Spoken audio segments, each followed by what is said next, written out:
क्या पूरी मध्य प्रदेश सरकार ढोल के अंदर पोल है? क्योंकि जिस तरह से अभी तक हमने कई मध्य प्रदेश के कैबिनेट के मंत्रियों के पैंट के अंदर जो पैजामा है कितना फटा है यह तो साफ कर दिया है। कितने ऐसे मंत्री हैं जो कहते कुछ और हैं करते कुछ और हैं, जो दिखते कुछ और हैं, अंदर कितनी कालिक पोती है वो तो हमने आपको बता दिया। लेकिन एक ऐसे धुरंधर नेता की कहानी आज हम बताने जा रहे हैं जो हमेशा राजनीतिक सुर्खियों में बने रहते हैं, जिनको लेकर चर्चा ये रहती है कि मध्य प्रदेश का सबसे दिग्गज और धुरंधर नेता है, लेकिन उसके अंदर के पैंट के अंदर का पैजामा कितना फटा है, कितने धागे खुले हैं और किस पानी के तह में है। जनता ने जिस तरह से विश्वास कर उस धुरंधर नेता को एक बड़े मंत्रालय में बिठाया, किस तरह से उस नेता ने उस विश्वास को कायम रखा है, जनता क्या चाहती है। हालांकि पहले हम आपको बताते हैं कि नेताओं के बीच उस नेता की छवि क्या है। वो नेता जो मध्य प्रदेश ही नहीं पूरे देश की सियासत में चर्चाओं का विषय रहता है। मध्य प्रदेश का वो नेता जो केंद्र के कैबिनेट में बैठता है, मोदी के कैबिनेट में बैठता है और मध्य प्रदेश के दिग्गज और धुरंधर नेताओं की उस लिस्ट के फ्रंट नंबर पर उसका नाम आता है, जिसका नाम ज्योतिरादित्य सिंधिया माना जाता है। वो ग्वालियर चंबल इलाके के महाराज हैं। पूर्व में वो कांग्रेस में रहे, कांग्रेस से उनका मोह भंग हुआ, कांग्रेस को उन्होंने धोखा दिया, बीजेपी में शामिल हुए। लेकिन बीजेपी में आज भी वो एडजस्ट नहीं हो पा रहे हैं। बीजेपी वालों को उनसे पीड़ा है, क्योंकि बीजेपी वालों के नाक में दम सिंधिया ने कर रखा है। जहां उनकी चलती है वहां सिंधिया की नहीं चलती, या फिर जहां सिंधिया कुछ कह देते हैं वहां असली भाजपाइयों की नहीं चल पा रही है।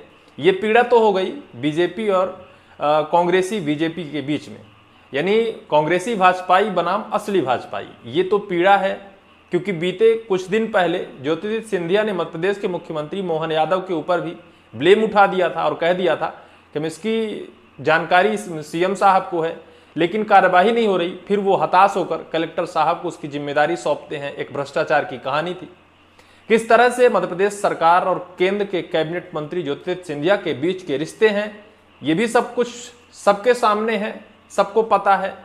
हालात यहां आ गए कि मध्य प्रदेश के जो कैबिनेट के मंत्री हैं कितने पानी में हैं।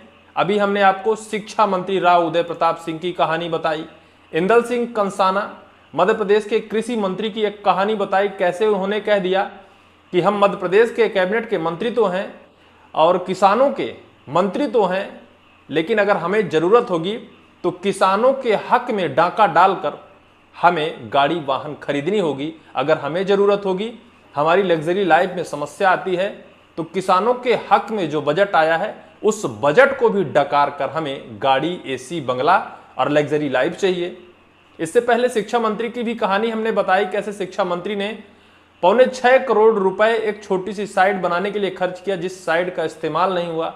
वो भी कहीं ना कहीं जनता के हित की ही राशि रही, जो जनता के हित ना पहुंचकर उसे सरकारी भ्रष्टाचार के चरम पर ले जाकर और गोलमाल कर दिया गया। कहीं ना कहीं कोई कार्रवाई नहीं, कोई जांच नहीं।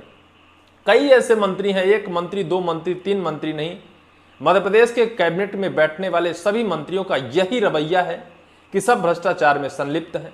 हालात ऐसे हो गए कि एक वीडियो वायरल हो रहा है। मध्य प्रदेश कांग्रेस के अध्यक्ष जीतू पटवारी कहां पहुंचते हैं? गुना लोकसभा सीट, जहां के धुरंधर नेता मध्य प्रदेश के सबसे पावरफुल ताकतवर नेता ज्योतिरादित्य सिंधिया के लोकसभा सीट में पहुंचते हैं। उनकी गाड़ी के सामने कुछ महिलाएं आकर हाथ देती हैं।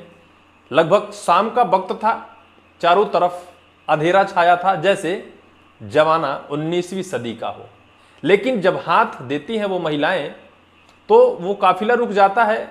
मध्य प्रदेश कांग्रेस के अध्यक्ष का काफिला रुकता है, और जब काफिला रुकता है तो महिलाएं अपना पीड़ा, अपना दर्द बयां करने लगती हैं। जिस पीड़े को सुनकर उस धुरंधर नेता के पैंट के अंदर का जो पैजामा है, जो असली सच्चाई है, जिसे नेता मान जनता वोट तो दे देती है, जिसे सबसे पावरफुल, सबसे ताकतवर मानकर जनता अपना विश्वास तो जमा लेती है, लेकिन विश्वास कितना है, कितना उसने अपने क्षेत्र में काम किया है, किस तरह से पूरे मध्य प्रदेश ही नहीं पूरे देश की राजनीति गर्म रहती है उस शख्स के नाम से।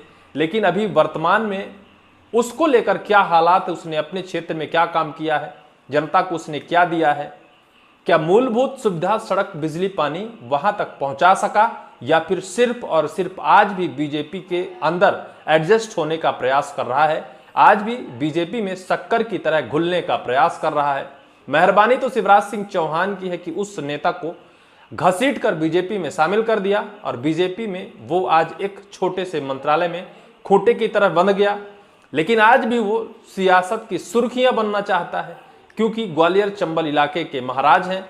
क्या उनके मन में आज भी मध्य प्रदेश का मुख्यमंत्री बनने की ख्वाहिश है? लेकिन कैसे बनेंगे जब उनके लोकसभा सीट के ऐसे बदतर हालात हैं, ऐसी स्थितियां हैं, तो क्या वो अपने लोकसभा सीट के दम पर मध्य प्रदेश के मुख्यमंत्री बनने का ख्वाब जो देख रहे हैं वो पूरा होगा? सबसे पहले यह एक आप वायरल वीडियो देखिए जो मध्य प्रदेश कांग्रेस के अध्यक्ष जीतू पटवारी के सामने कुछ महिलाओं ने अपनी पीड़ा बयां किया है।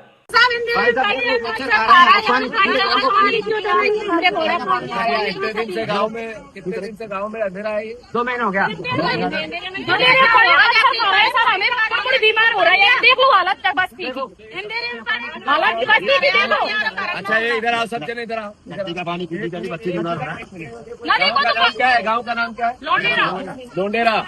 ये आदरणीय सिंधिया जी, लोंडेरा गांव में आपकी लोकसभा में पिछले 1.5 महीने से ट्रांसफार्मर नहीं है, अंधेरा है गांव में, बच्चे बीमार हो रहे हैं। मैं गलत तो नहीं बोल रहा हूँ? नदी का तो पानी पी रहे हैं सर, हमारी हालत ही खराब है। पानी पी रहे हैं, ट्यूबवेल है नहीं, कुआं है नहीं, विकास है नहीं, पूरा गुना में भाषण देते फिरते हो विकास विकास विकास। इधर बोलो, हालत तो देखो बस्ती की, ये दे रहे पड़े पूरे यहाँ से सांसद कौन है? एक मिनट, जो पूछूंगा बताओ दादा, 1 मिनट, जो पूछूं बताओ, यहाँ से सांसद कौन है? ज्योतिरादित्य सिंधिया है या नहीं है? तो ज्योतिरादित्य सिंधिया जी, आप विकास की बात करते हो, गांव गांव में अंधेरा है, जरा आके देख भी लो। दरअसल जिस वीडियो को आप देख रहे थे ये गुना शिवपुरी क्षेत्र जो लोकसभा सीट ज्योतिरादित्य सिंधिया का इलाका आता है वहां का है। वहां से एक काफिला मध्य प्रदेश के कांग्रेस के अध्यक्ष जीतू पटवारी का गुजर रहा था। कुछ महिलाएं आती हैं, अपनी पीड़ा दर्द व्यथा सुनाने लगती हैं। हालात ये होते हैं कि जीतू पटवारी गाड़ी से जब बाहर निकलते हैं, उनकी पीड़ा सुनते हैं तो वो भी हैरत में पड़ जाते हैं कि सिंधिया जी तो देश देशांतर में डींगे हाँकते फिरते हैं कि मोदी की सरकार है, विकास पानी की तरह बह रहा है, आज कोई भी गरीब नहीं है, कोई मजबूर नहीं है, कोई बेसहारा नहीं है। लेकिन हालात आज ज्योतिरादित्य सिंधिया के इलाके के क्या हैं कि उनके गांव में 1.5 महीने से अंधेरे हैं। अंधेरा ही नहीं, वहां की महिलाएं कहती हैं कि पानी लेने हम लोग नाले से लेने जाते हैं, बच्चों को पानी पिलाते हैं, स्कूल जाने के लिए सड़कें नहीं हैं, बच्चे अंधेरे में रहते हैं, डर का माहौल है। अगर लाइट नहीं है 1.5 महीने से, अगर बच्चों को कुछ हो जाता है कैसे व्यवस्थाएं की जाएगी, कैसे हम अपने घर परिवार का जो जिम्मेदारी है निभाएं, क्योंकि जो सुविधाएं होनी चाहिए आम जनजीवन में वो अगर सुविधाएं सरकार उपलब्ध नहीं करा सकी तो कैसे हम लोगों का जीविकोपार्जन या दिनचर्या चले। यह सुनते ही मध्य प्रदेश कांग्रेस के अध्यक्ष जीतू पटवारी ने ज्योतिरादित्य सिंधिया का आह्वान करते हुए कहा कि सुन लीजिए महाराज, ये आपके लोकसभा सीट के मतदाता हैं जिन्होंने आप पर विश्वास कर वोट दिया है, आपने उसके बदले इन्हें क्या दिया है यह आपको अवश्य सुनना चाहिए और सुनकर उनके समस्याओं का निवारण अब तक भी कर दें, कोई बड़ी बात नहीं है। इस बरसात के मौसम में जहां लाइट नहीं, जहां सड़क नहीं, जहां मूलभूत सुविधाएं नहीं, कैसे जीवन यापन आज भी हो, जबकि सरकार कहती है कि हमारा मध्य प्रदेश समृद्ध और सशक्त प्रदेश हो गया है। हमारा भी सवाल रहेगा कि माननीय महाराज जी अपने क्षेत्र में कम से कम सड़क बिजली पानी पहुंचाइए ताकि आपकी जनता आप पर विश्वास कर फिर आपको वोट दे। इस पूरे मामले को लेकर आपकी क्या राय है कमेंट सेक्शन पर कमेंट जरूर करिएगा।